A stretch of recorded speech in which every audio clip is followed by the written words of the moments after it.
I first met Reed in March of 1971, I didn't know much about him. I knew that he was a reporter at the Cleveland Press, that he'd grown up in Orange Village with two sisters, Judy and Carol. And I knew he loved sports, always had, always would. In fact, he was actually a sports reporter before I met him. And I suspected he was kind of a nerd in high school. So I didn't know a lot, but I knew I liked him. What was it about this guy, Reed Hinman? Maybe those short shorts of his? Or that dreamy hair? Or those stylish clothes he wore? I don't know what it was, but 6 months later, I'd find myself walking up the aisle with him. A bride who realized she still had a lot to learn about this guy she'd married. I learned that he was an Adirondack 46er, someone who climbed all 46 of the highest Adirondack mountains. I have tons of pictures of Reed on top of mountains. He loved mountain climbing so much he even convinced me to try it. Once. I learned he'd been a soldier in Vietnam, assigned to a psychological operations unit stationed in Da Nang. I learned that he was kind of a big deal at the press, a great reporter and later a great editor. But in 1981, when the press closed, Reed had to reinvent himself, and boy did he. Wine, which had been his hobby for some time, now became his business. He started with a little wine store at Beechcliff Market Square. And in a few years, that little store got a lot bigger. And then bigger yet, with the addition of Cork's Restaurant. When I look at pictures of Reed during this time, he always looks tired. And no wonder, he was working 7 days a week, 10 or 12 hours a day.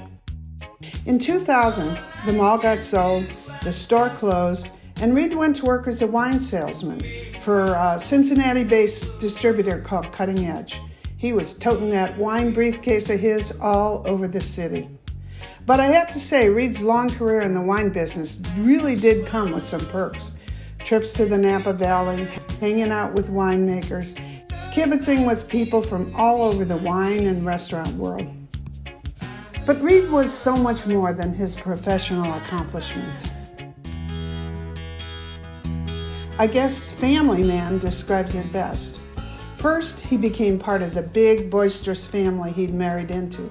Brother-in-law to my two sisters, two brothers, their four spouses, and eventually uncle to a whole clan of nieces and nephews. And when our kids came along, I discovered I'd married a great dad, the kind of dad who was 100% in, from the baby years to graduation. Jason and Katie are the great people they are today, in no small part thanks to the love and encouragement of their beloved dad. Reed's also proven himself to be a natural father-in-law, bringing our daughter-in-law Rochelle seamlessly into the Hinman orbit. And he's been an extraordinary grandpa to Madeline and James. From partying with Madeline to contemplating the mysteries of the universe with James. And he's been a great friend to friends old and new, enjoying everything from adventure trips to dinners on the patio to just sharing time and swapping stories.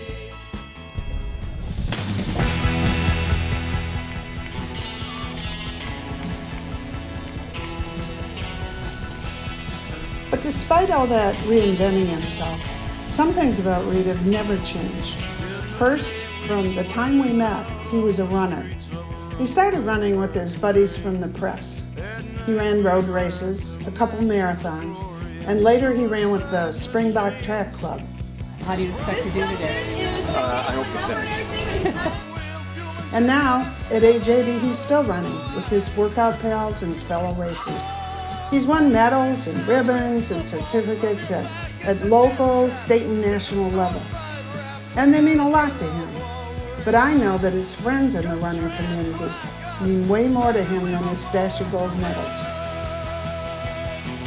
Finally, there's one other thing about Reed that hasn't changed. From that first day, more than 50 years ago, Reed is still the most interesting guy I ever met. I want to thank each of you for being here today, and I know Reed will too, So please join me now in wishing him a happy 80th birthday.